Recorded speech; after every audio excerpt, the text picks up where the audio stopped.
am not an English teacher. I know that sometimes we like to use big grammar and then the grammar starts to turn back at us and start beating us. Let's just be honest. Some medical terms are so complicated and they sound like rocket science. And because of this, people just take them, mix them up, and start using them anyhow. And that's how all these misunderstandings start. Hi there, my name is Sandra Lane and welcome to another video. So today we are going to dissect complicated medical terms that people just don't understand them, but they just use them anyhow.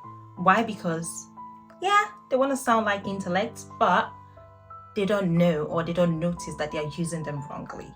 And even if they're medical professionals use them, they do not ask them to break them down for them to understand them. A quick one before we start, my lovely people, my dear family, we are 266 subscribers strong and I want us to hit 300 subscribers before the end of this week, so please subscribe and don't forget to share to your loved ones because we've got a lot to learn on this channel. Please don't doubt me, let's grow together. I think the main reason why, well, it's not the main reason, but it's just one of the reasons why I decided to make this video was because the other day I was watching a podcast and then there was this lady that was talking about she becoming pregnant without knowing, and she even lost the baby. Like she lost the baby before knowing that she got pregnant, and then she said she went into postpartum depression. Okay, so it made me start to wonder, does she even understand the word postpartum? Does she know that she's using this word wrongly? That is why I decided to come your way today for us to share some complicated medical terms that people tend to use wrongly. I know that sometimes we like to use big grammar and then the grammar starts to turn back at us and start beating us. So please, after this video, after watching this video, I do not want you to be using grammar or big medical terms anyhow. How this is going to be done is that I'm going to break the medical terms into syllables, that's into smaller parts, and then we'll explain it together so we would understand what exactly they mean. Trust me, some of these terms are not really difficult to understand, okay? It's just you being able to break them down, and if you know your basic English, your basic grammar, you'll be able to go about using them in the right way. I am not an English teacher, but I just felt the need that we should try and understand some words that we use wrongly. So the first word that we are going to talk about is postpartum, okay? So postpartum, post means after, partum means childbirth. So after childbirth. So basically that was the main word that drove me to do this video. Okay, so I'm going to dissect it again. So post means after, partum means childbirth. So postpartum depression is the depression that follows childbirth. All right, so in her case, the lady in the podcast, she didn't give birth. Okay, the pregnancy unfortunately ended in a miscarriage. So she lost the pregnancy along the way. So you can say post-pregnancy depression or postnatal depression rather than postpartum depression. I hope you had that one right. Okay, let's move on.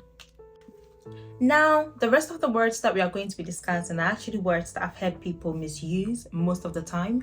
Well, not as in misuse, but at the same time, they just do not understand what it means, okay? So the next word to dissect is hypertension. So hypertension. Hyper means high and tension means pressure. So high pressure, basically high blood pressure. So this does not mean overthinking, okay? People think that high blood pressure comes by when you start to overthink or when you're too stressed. Trust me, you can be chilling and still have it, okay? You can be relaxed, chilling, doing, most of the things right, and still have high blood pressure. So please, don't blame overthinking for this.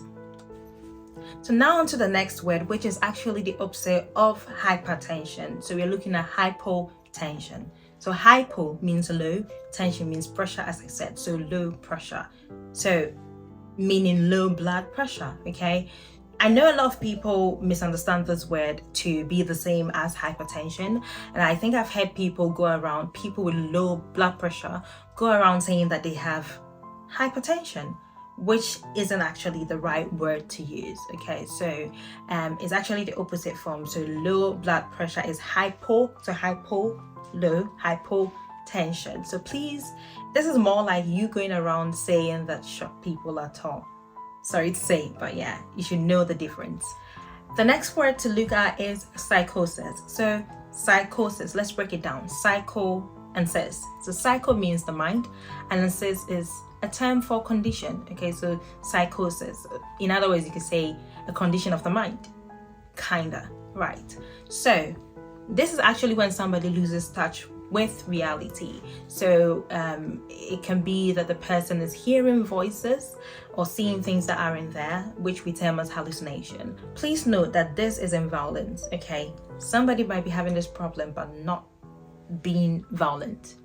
I think it's a stereotype that actually confuses people, that when somebody has a problem with the mind, automatically the person is violent. That is not it. Some people are actually really calm. You just have to get to work with them, and then you know how the different types of problems with the mind present. Moving on to the next word, which is psychosomatic. So psycho and somatic. We have established the meaning of psycho with our previous word, which was psychosis. So psycho meaning the mind. So psychosomatic in this context is the mind and the body. So psycho, the mind, somatic meaning the body. So this is when your mind is actually having an influence on your body. The example is when you're anxious or you're stressed out, and then you start feeling this kind of weird feeling, especially like your stomach is turning or misbehaving.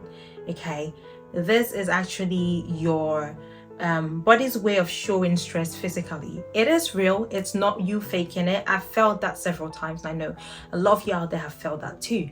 So that is termed as psychosomatic. Okay, when your mind is actually not in playing tricks, but actually showing signs of stress within your body. So there you have that one. Moving on quickly to the next big word, which is gastroenteritis. So gastroenter and itis. Gastro meaning the stomach, enter meaning the intestines, and itis is inflammation. So this is basically the inflammation of your stomach and your intestines. Or you can say inflammation of your gut. Okay, so this actually occurs when like there is food poisoning or an infection going on somewhere in your gut. And so please just know that not everything is cholera and not everything is typhoid. Okay, I know most of you out there, when you start feeling symptoms like this, when you start like throwing up, when you start having stomach turns and stomach pains and stomach aches, you think that this is typhoid or cholera. It's not at all. Please do not go to the pharmacy and get just anything to self-treat. Go and see your doctor for proper treatment.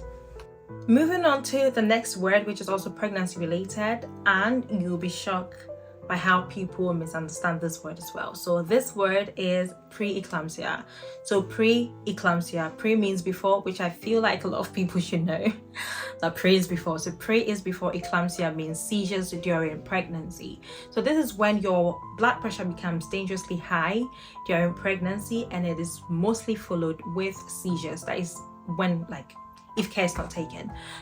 So this is just a warning to my pregnant women out there. Please make sure you check your blood pressure regularly, just to know, and also know the normal range that you're supposed to be in. So check it regularly just to know that you're not in the dangerous zone, okay? Because it might affect your health and the babies as well. So that is pre-eclampsia for you. It can lead into seizures, so just please be careful out there if you're pregnant or if you're planning to be pregnant. So there you have that one as well. So the next word on our list is hemorrhage. So we're going to divide this into two syllables. So hemo and rage. Hemo is blood, anything hemo, that's blood. Rage is burst forth or an outflow. Okay, so hemorrhage simply means severe bleeding. It is not a simple scratch. So please, if you have a simple scratch and you see that blood coming out, that is not hemorrhage. That's just a simple scratch. Hemorrhage is more like when you open a tap and the tap starts to like overflow, or it starts to flow out. That is hemorrhage. So please know how to word whatever you're trying to say. So our next word is myocardial infarction, and I know this word, a lot of people get confused with it.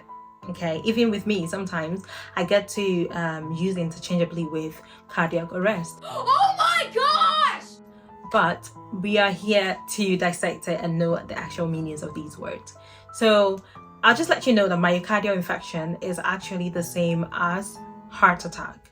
It's the same as a heart attack. So let's break this word down and then try and find the meanings to each syllable. So myocardial infarction. Myo is a muscle, cardial is the heart, infarction is tissue death.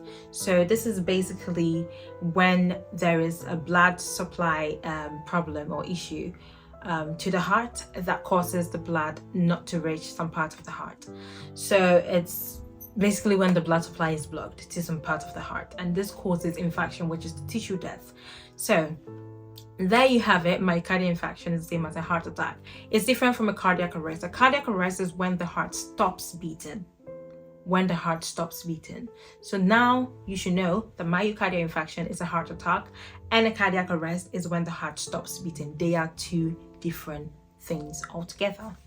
Now on to the last word on our list, which is ischemia. So I think you've heard ischemia, but you don't have any idea what this means, or maybe you've